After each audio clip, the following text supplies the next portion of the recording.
Okay, good morning, everyone. Good evening.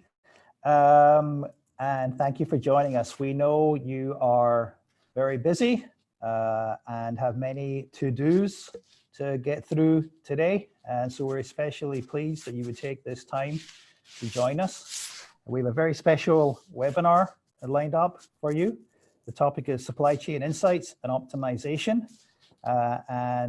We hope you find it informative and interesting. Next slide. I am David Ronald.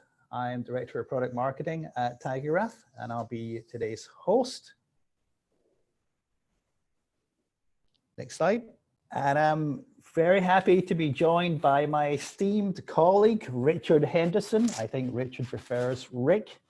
Not quite sure. You can let us know, Richard, if it's Richard or Rick.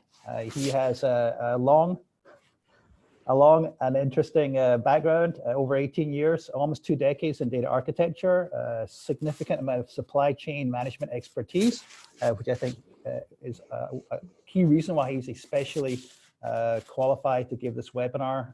And I think we can be optimistic he'll provide a very interesting one. Interesting factoid, Rick's favorite expression is pushing data like it's on fire.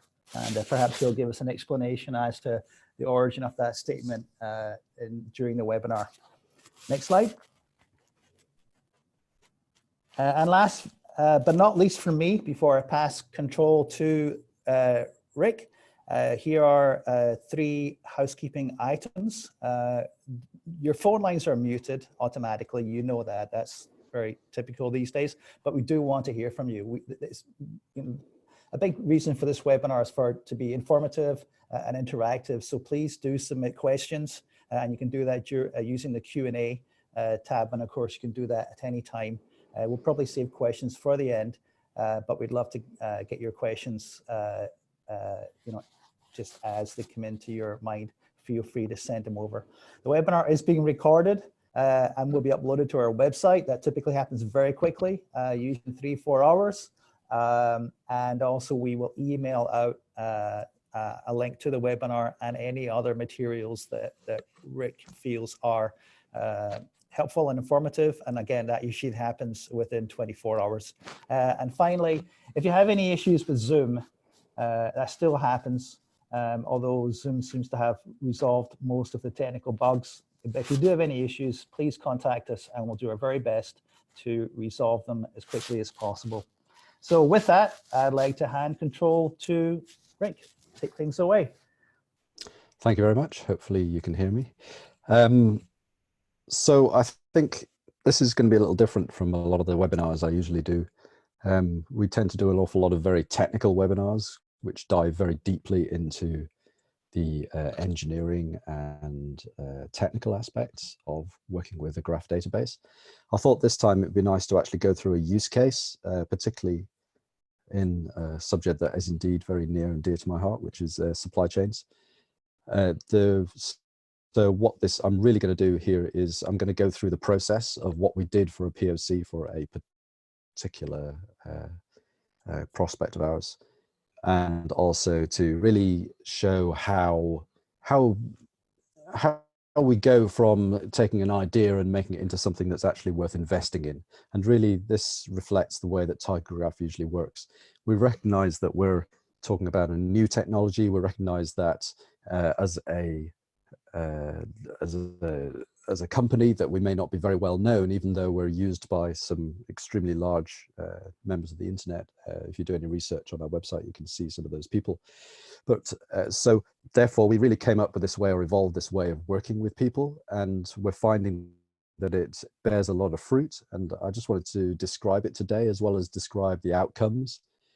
Certainly, there'll be a more technical piece that we'll do on this, which we'll have demos and codes and all those and all that stuff, that good stuff to show later on. But for now, I just wanted to start more from the business angle and also from the architectural angle to talk about what worked for us and how we tend to work this way and why, and particularly illustrating the outcomes of a particular story.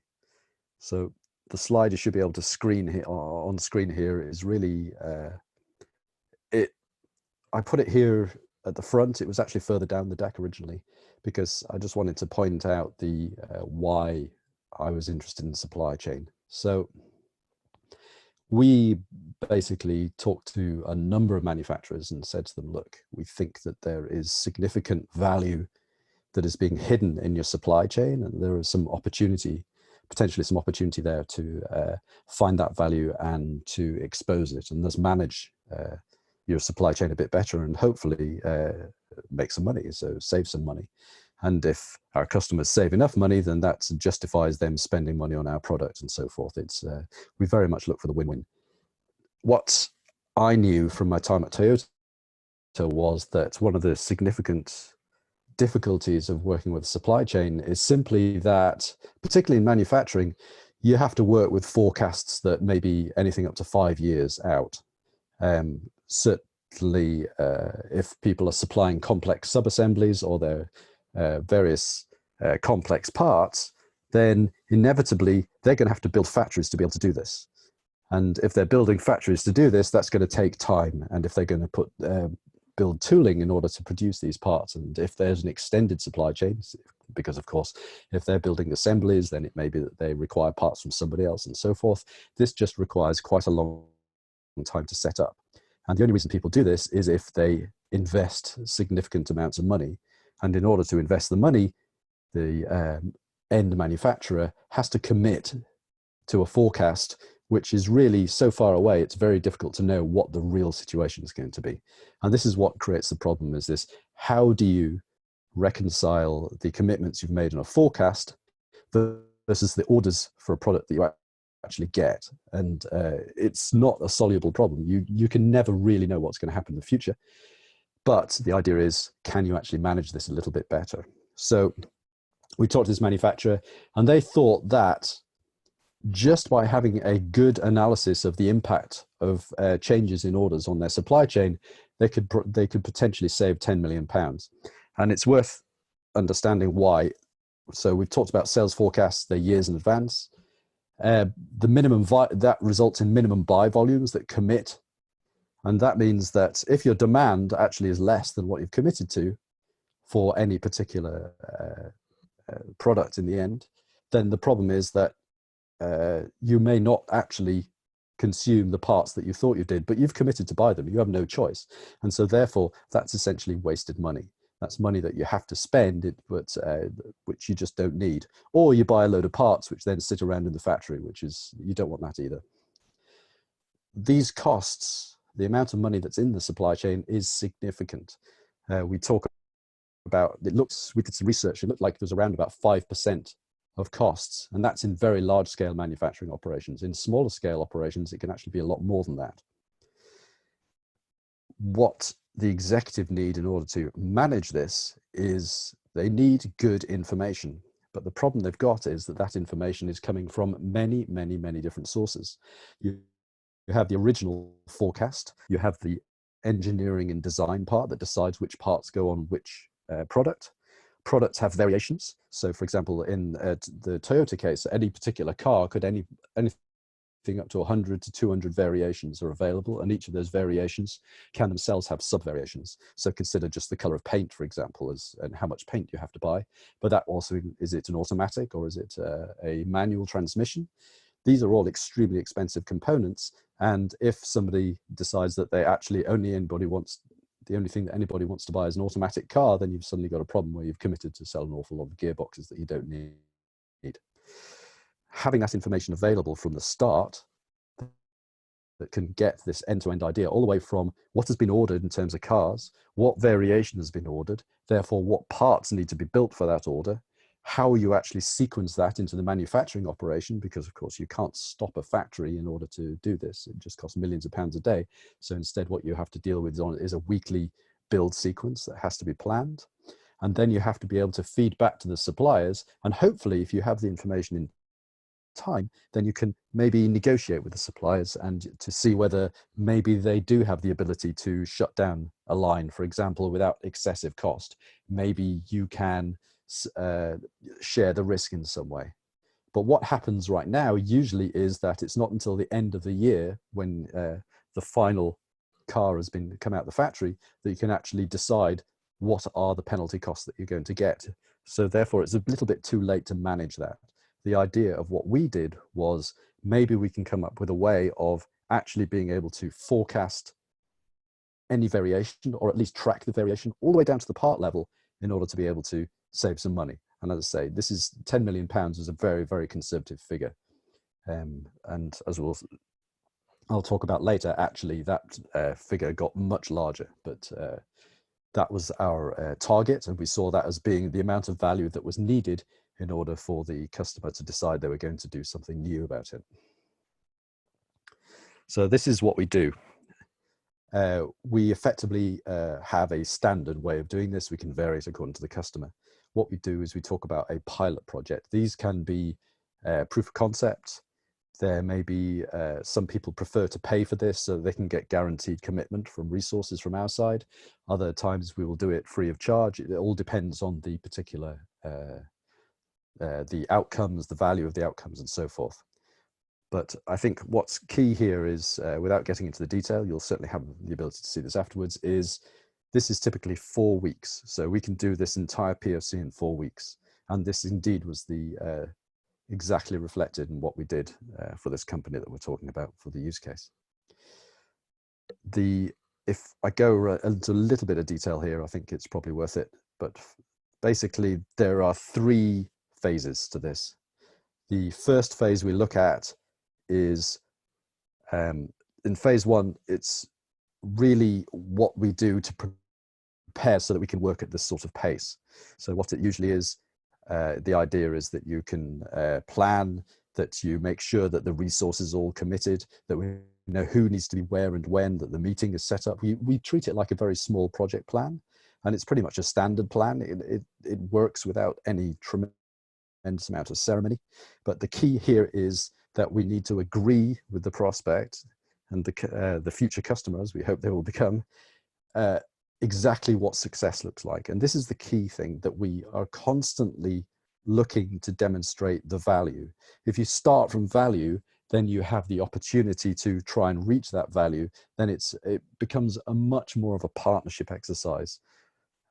And ultimately, it means that it makes it much smoother later when we talk about phase 3, as we have this. So the first thing we do is agree whether we actually have a business case just for the POC, because the POC themselves, as much as we, TigerGraph, will invest time and resources in this, the prospect has to invest time and resources in this as well. This is a partnership. It's side by side. We don't have magic that suddenly comes out with the answer here. We have to actually work together on this. And so we look at what the requirements are. We look at what the success criteria are. We make sure that all the stakeholders involved. We work out the ways of working, whether it's going to be offline or online, whether it's going to be remote, where the data has to go, whether we work with the equipment that the prospect has got, or whether we do it on our own cloud. We have many options here, but the idea is to make sure that everybody's agreed on this. Once we've got that, then we look to try and get all of the modeling done up front. We try to make the graph model done before we ever arrive on site, if we're going to arrive on site. And this is really important. What it does is it validates that the data we've got actually is going to be sufficient in order to be able to do the job functionally. And the other side is that generally data doesn't come in an easy way. I know for this particular POC, it arrived as spreadsheets, it arrived as comma-separated variable files, it arrived in all sorts of different ways. And what we had to do is we had to take those files and put them into something that was relatively easy to digest and import. Now, the amount of data here was initially about 25-30 megabytes. It was not much. This is really just enough for us to get the structure and understand it and to do the modeling and to be able to model the graph. And ultimately, the graph had around about 18 to 19 separate data entities that were involved, each of those entities linking up. When I say entity, it's the equivalent of a table in a relational database. So we've effectively got 18 tables. We've also got links between all of those tables. So if we were doing it in a relational database, that would be around about 36 separate tables using mapping tables, the same as the links. So ultimately, the join we're doing is a 36-way join. And that immediately brings us to one of the simplest ways in which a graph database is useful, is an 18-way join or even a 36-way join for a graph database is actually not that difficult. It tends to work quite well, particularly in TigerGraph, because we have the parallel processing capability.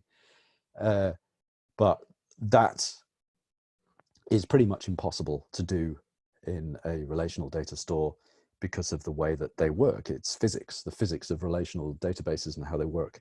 And indeed, this prospect, they had already tried to do this, and they tried to do it using Google BigQuery. And Google BigQuery is probably as powerful a relational data store as you can get, and it simply didn't work. When they ran a simple query on it across these 18 tables, it kind of, sorry, these 36 tables as it would turn out to be, it just didn't come back. And also the amount of memory, the amount of compute required to do it meant that it was almost impossible to scale, or certainly it wasn't economically reasonable to try and scale for any sort of reporting, let alone any analytic capability. So in phase 2, once we've got all this set up, the idea is that we actually write the code. Now, the code is based on the idea of what is the information that we're seeking to get out here. What is it that we're trying to do? It's no different to writing a query for a database. It uses our own GraphSQL language, which you need because a graph is sufficiently different from a relational database that it needs its own way of looking at things. If anybody here has looked at NEO or has looked at our stuff, you can see that we spend an awful lot of time on the query languages, making sure that they actually can query graph databases. What you get with our language is you also have the native analytics capability as well, so that you can actually write analytic processes. And we've designed it that way so that DBAs can approach it and it kind of makes sense. And data scientists or anybody who's actually writing the code for it, for them, it's something that should be pretty straightforward. And certainly that's what we find. Indeed, if we look at the criteria that comes next, then we'll see how that was actually part of our POC proof point here, is to make sure that they didn't want to feel that they were going to be dependent on TigerGraph for all of their reports from then on. They wanted to make sure that their existing data science resources would be able to pick this up and run with it, so that we would be able to essentially teach them how to do this, and then they would be able to work themselves from then on. So that was part of the POC output. And finally, we have this phase 3, which is something I personally am very keen on, which is it's worth keeping, say, a week, for example, to take the outputs and make sure, do a really good job of mapping the outputs to the requirements. Be very, very honest about how what the outcome was of the POC, to make sure that it hits every point, how it hit the point, how successful it was, and really to give people confidence that when you do the POC that you've done something properly. And also that gives you a document, a report, which then can be taken around the business, because as much as you might have the local stakeholders who understand the benefits and think it's really good, the funding for this may come from other places, other people may be interested in it. If you have something that's very concrete like this, and we will help produce this, then at that point, you're going to, it makes it much, much easier to then go to the next stage, which is when you say, okay, we've done a POC, now how about doing the real thing? And this is a very clear and important output. The other thing we get out of this is we also get the sizing and architecture. Generally, the first thing people want to know is, how much is this going to cost? Well, the answer, it depends, is not a useful answer. So what we tend to license on the basis of the size of the architecture, same as most other software systems. So therefore, what we make sure is explicitly is that what we get out of this POC is a much clearer view of exactly what infrastructure you're going to need, what the architecture looks like, and indeed all of the pieces of information that would then be used as part of the licensing negotiation. So this is what we actually did. So this is the real situation. We talk about the business stakeholders identified. Now, this company, they did a very smart thing, in my opinion, is that they really went across the board here.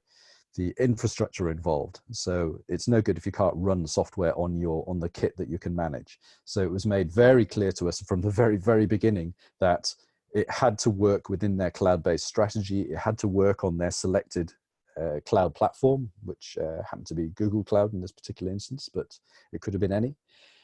And therefore, IT ops were an important stakeholder. They had to say, yes, this is okay. We would be able to operate this system if we did it, which was great.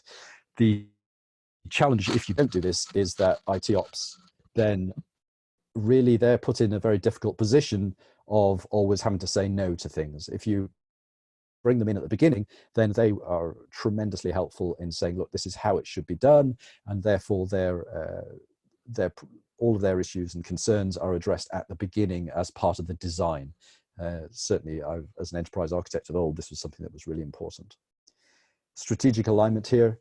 We wanted to make sure that the head of data, that what we were doing actually was going to address concerns that they cared about.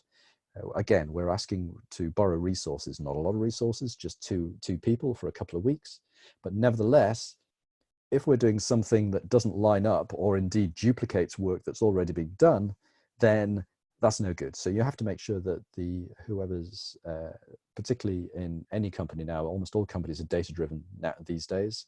Therefore, it's important that you're engaged with that strategic planning and that the strategic planning function is aware of what's going on and therefore doesn't get a surprise at the end. Nobody likes surprises when you're doing strategy. The idea of planning is that you avoid surprises. So getting in line with that is really important. Business engagement is the obvious one. It's all very well if we say this is worth £10 million. If the business doesn't agree that it's worth £10 million, then really you've done nothing. So it's extremely important that the benefits actually are located with the people who benefit, and therefore hopefully they will become champions and sponsors of any further activity. In this particular case, we spent a few meetings making sure that all the teams were involved, that included the business operational teams as well as the data operational teams. And in terms of business ops, because we're talking supply chain, the departments involved were things like procurement, sales ordering, and the various others. And they gave us a huge amount of assistance once they were engaged, basically in understanding the data. There's an awful lot of codes in the data which weren't very meaningful. If you've ever built or looked at a car configuration, for example, again, drawing on my Toyota days, the configuration is just a bunch of codes. And mapping that to the parts is something that's actually extremely difficult to do. It involves some significant amounts of algorithmic work. The example I will give is that if you, for example, change from an automatic to a manual gearbox, or you change the engine type from a diesel to a petrol or electric, for example, then that actually can affect a very significant number of parts throughout the car in different sub-assemblies all over. So for example, if you change your transmission, then the bodywork has to change to be able to accommodate that. Your suspension will change because the weight distribution is going to change. Your tires can change. It has a very significant change to the bill of materials of a particular car for one small option. And so therefore there is some fairly complicated logic which maps from these sales features through to the actual parts involved. And understanding that is vital, since that's what we said we were going to do. We were going to take an order of whatever configuration, and we were going to identify all the parts associated with it, with a view that if they wanted to change the mix of orders and the mix of configurations that they were going to build, that they would be able to see the effect of that. Finally, the technical engagement, it's extremely important that, for us anyway, we are not a big enough company that we'll turn up with an army of people that will then remain with you for the rest of eternity. That's not the way we work. We just don't have the people to do that. It's much more important to us that we can get the technical resources on the ground engaged and who will work with us so that they can ultimately own the solution and ultimately develop it. We're in the business of selling software. We're not in the business of selling consultancy. That's a very clear direction for us. So as a result, we try and work this way. We do work with partners where people are used to having partners to actually help with this. And indeed, we have a number of partners who are solution providers who can do a lot of this work. But nevertheless, at least for the POC, in this particular case, they wanted the idea that they were going to be able to take on this as a capability and create a center of excellence within the company so that they were able to do this work and indeed move forward with it. The specific deliverables we talked about, the success criteria have to be very concrete. You have to have your value, decide what that means. What is the report that's going to do this? Integration, does it integrate with our existing tool set? Or, you know, we can't be boiling the ocean here. If we're going to see value, then we need to make sure that it's as easy as possible to integrate. We need to make sure we can get the data and it works. And indeed, we can deal with scale. A common criticism of graph databases is that they work great on a small scale, but as soon as it gets into large amounts of data, then it really starts, it doesn't really work anymore. Now, we pride ourselves on our ability to do this, and so we're very happy to demonstrate this, particularly when you're talking anything up to hundreds of gigabytes to terabytes of data, then that is a quite reasonable question, and therefore proving it becomes part of the POC. And finally, what we've just said, which is resourcing, that existing data science resources can quickly add TigerGraph to their suite of data science tools. And that's a very important part for us. So let's talk about infrastructure a little bit. I wrote this diagram. You'll notice it's not very pretty, sorry. But really, the point is to show how the integration happens and how it is that it's done so easily. What we do is we just grab data from wherever it is put, in this case in cloud storage. So again, we're talking GCP, so it's called cloud storage. It would be S3 buckets on AWS. I believe the blob store is in Azure. So these are just cloud scale file systems. We then import that data directly into TigerGraph. Our load routines are extremely quick. So hundreds of thousands of rows per second is normal for us. We have people importing at millions of rows per second into TigerGraph and faster. In this case, this was a batch load, but we can also do real time. So if you have real-time import, then that's easily done. Once we've done our analytics, we do the processing internally in TigerGraph, and then we output. In this case, what the outputs were put into Google BigQuery. You'll remember that was the one that couldn't quite do the join. Well, what we found was that if we put the outputs directly into BigQuery, then immediately it was extremely easy and direct and understood how to integrate that with the existing reporting that they had. And they used Tableau in particular. And Tableau is a remarkably powerful tool. Once you've got the data available in a tabular format, it's very easy to create reports that are very compelling. And ultimately, that's exactly what happened. And that was what we presented. Finally, was a Tableau report. It was the original Tableau report that they had without the information, which showed the effect of any forecast changes. And then a second report where exactly the same report had the totals. And then that could drill down into the individual supplier impacts of any particular forecast change. So just to give an idea of what we did, we started off with just 1 year's order forecast across 2 markets. So that's not a huge amount of data. I think ultimately it ended up being around about 24 gigabytes of data. Now, the interesting thing here is that this is an analytic problem. So it's not just a matter of crunching through terabytes of data. It's being able to actually deal with, even though the input data isn't that big, that you can actually deal with it. Here we're talking about 8 complex data sources.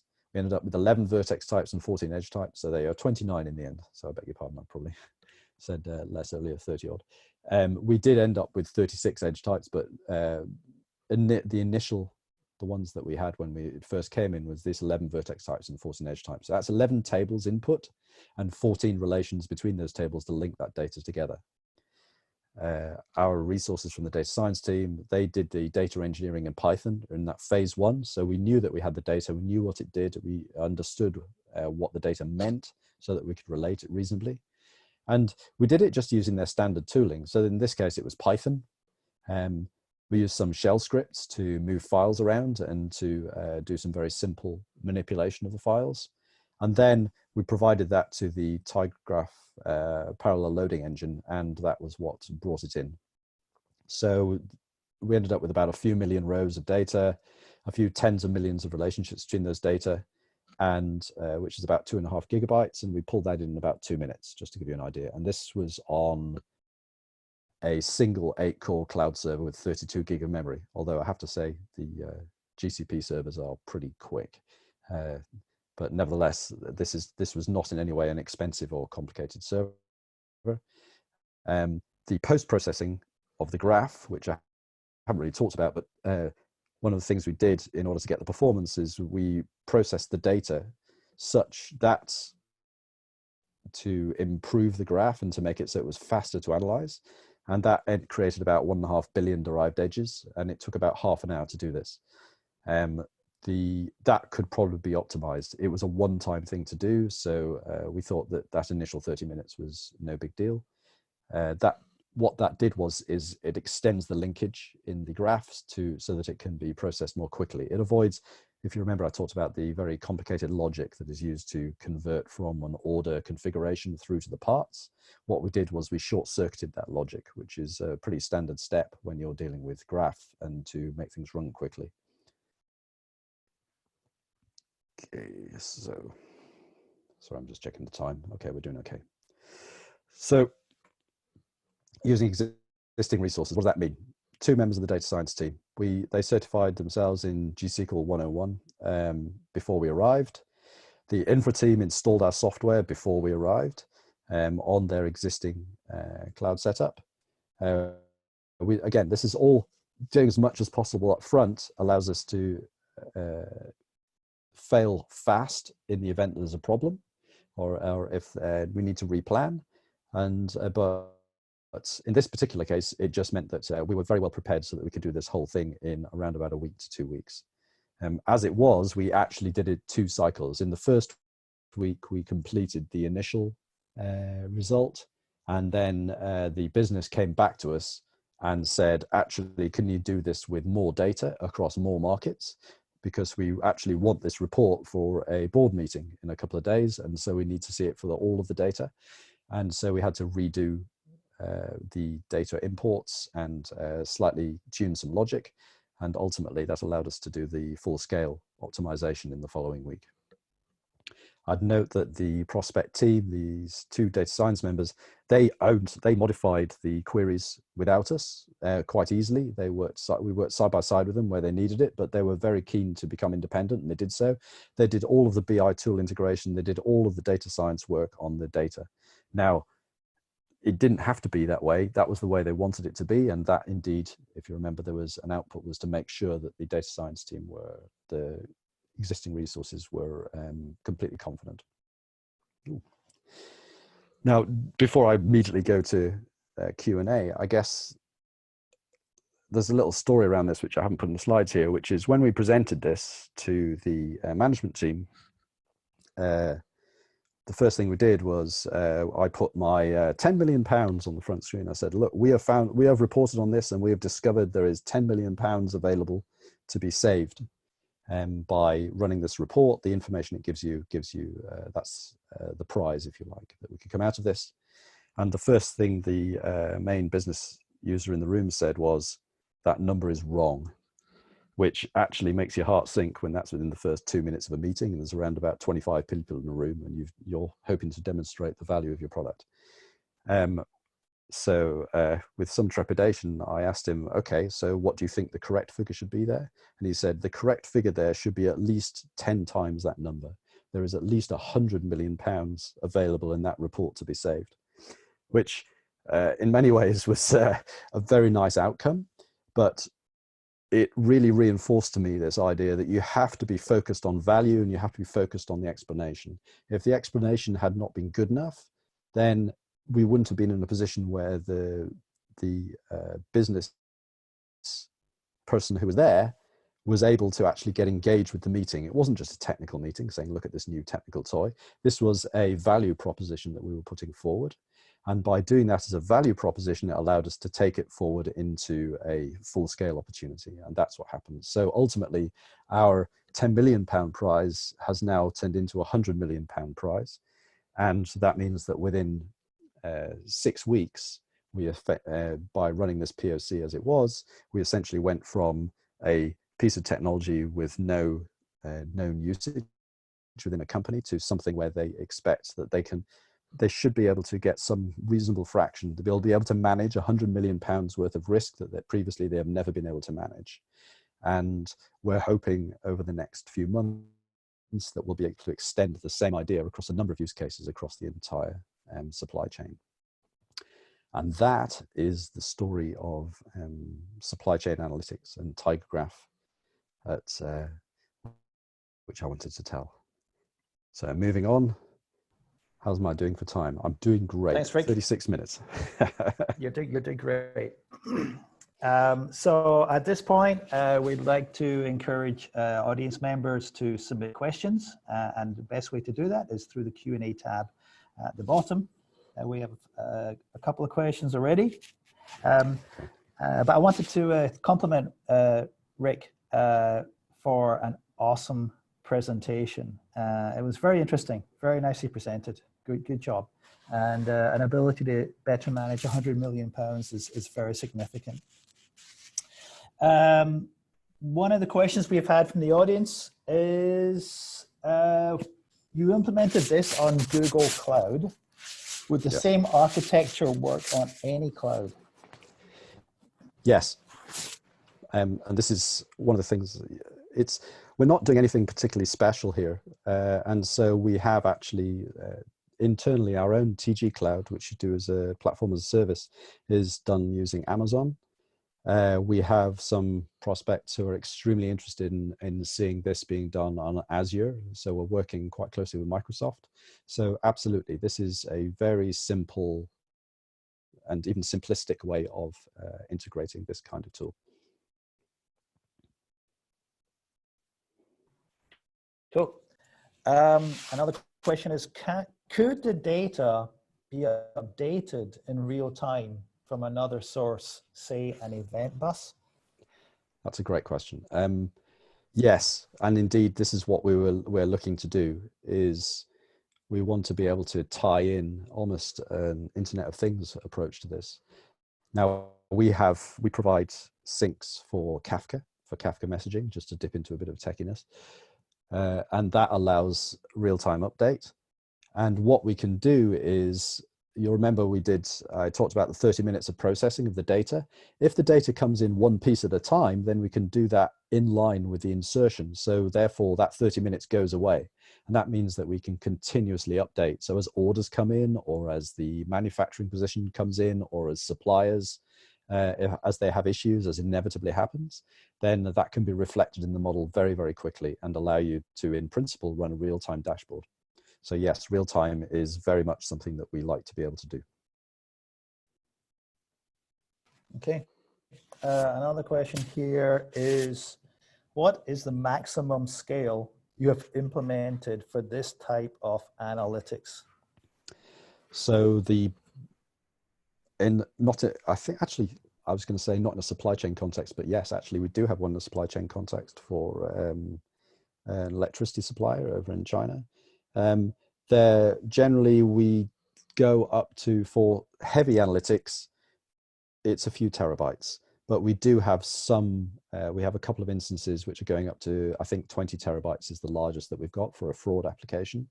And that is very doable. This is not thousands of servers that they are running, albeit they are significant servers. It's by no means a small cluster, but 20 to 30 terabytes is very possible. Generally just up to about a terabyte is economical sweet spot, I would say, but beyond that is very, very doable. And that's something that's a very active piece of research for us right now. We're looking at version 3 of the product is coming out in the future.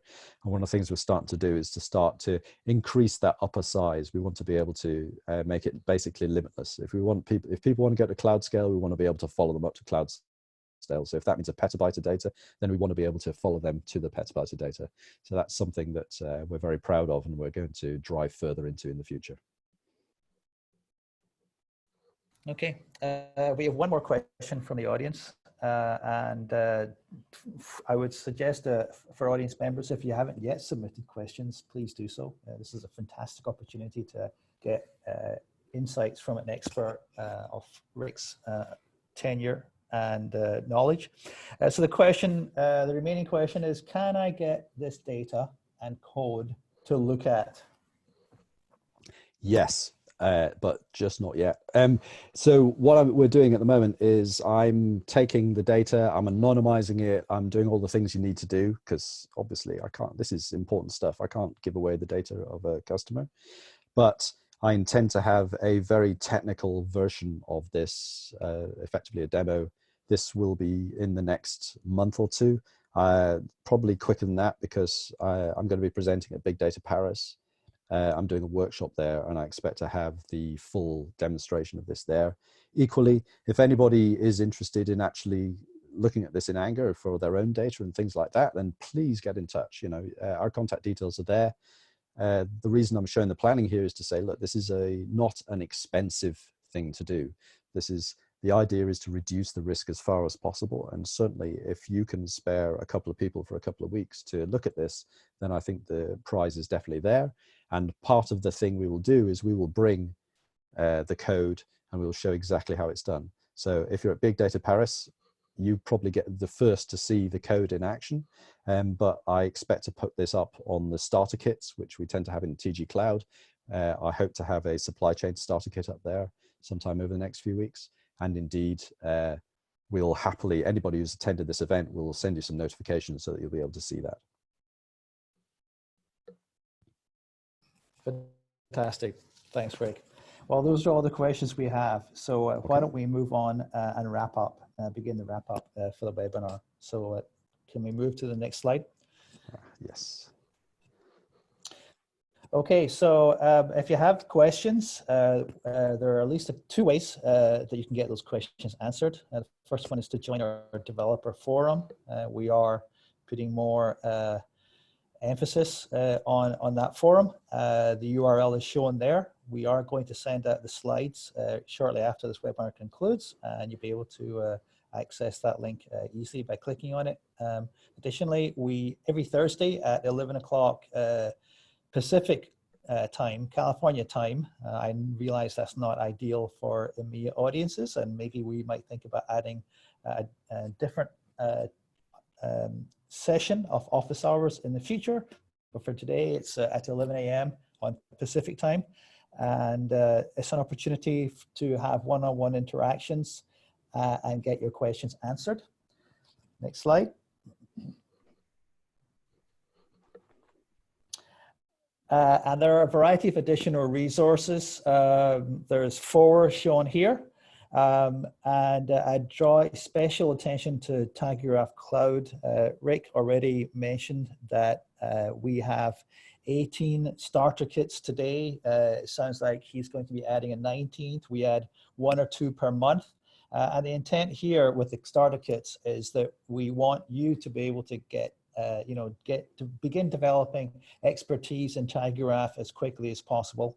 It's free to sign up for TigerGraph Cloud. It takes about 6 minutes. There's one tier that's free in perpetuity, which is obviously very appealing. And if you want to do deeper, have more starter kits, you can put in your credit card. We'll give you a $25 credit up front, which is about 10 hours. So that's another way that it's easy and convenient for you to get started. And again, these starter kits are sort of pre-packaged. There's schema already there. There's data already loaded, but you have the opportunity to go in and change the schema, to upload your own data. But by having these items pre-populated, it does make it much, much easier, much more user-friendly, and a better way to get started. Additional resources are test drive online demos. You can download the developer edition and trial that for free. And we have Guru scripts, a large number of scripts that we've written that are available at the URL. Again, we will send the slide deck shortly after the webinar concludes, and you can click on that link and you can begin to acquire knowledge of TigerGraph. Next slide. So we have 2 formats to our educational series, if you will. On the right, that's our next webinar. We typically do webinars at 11 a.m. Pacific time. Again, it's not ideal for European audiences, which is why we're doing this one a little bit earlier in the day. And we will do more webinars at this time moving forward, but today, or currently, our webinars are at 11 a.m. Pacific. We pretty much do one every Wednesday at 11. The next one is going to be part 4 in a very interesting series that's provided by Victor Lee, our head of product strategy and one of the longest serving members of the TigerGraph team. So he speaks from a place of deep knowledge and authority. So this part 4 is going to be on similarity algorithms. So the topic is using graph algorithms for advanced analytics. It's part 4 in a series of 5 similarity algorithms. If you want to look at parts 1, 2, 3, they're archived on our website, and definitely invite you to come for part 4. It's been an excellent series. I would say part 3 was the best of all, and I'm sure part 4 is going to be even better. The other aspect to these educational events are in-person events. We've done in-person events, brick and mortar, if you will, events in a number of cities so far, and we're planning one tomorrow in Atlanta, Charlotte, London, San Francisco, Seattle, and other places. And additionally, we encourage you, if you want us to come to your city and it's not currently on our agenda to do so, to reach out to us at that URL shown there, and we'll be happy to work with you to schedule an event in your locality. Next slide, please. So that brings us to the end of the webinar. I think you'll agree with me that it was very informative. And again, kudos to Rick for presenting a very informative use case. I want to thank all of you who've listened and attended the webinar today. I know you had many things to get done, and I'm flattered and we're honored that you chose to spend 45 minutes with us. We truly hope that our enthusiasm for graph has been contagious. We invite you to reach out to us, to reach out to Rick specifically if you have questions on anything he presented, to join our developer forum, to come to our Graph Gurus events in person, to listen to future webinars and so forth. But that does sadly bring us to the end of the webinar, and I would like to thank you all for attending, and we truly hope you found it to be informative. Yeah, thank you very much.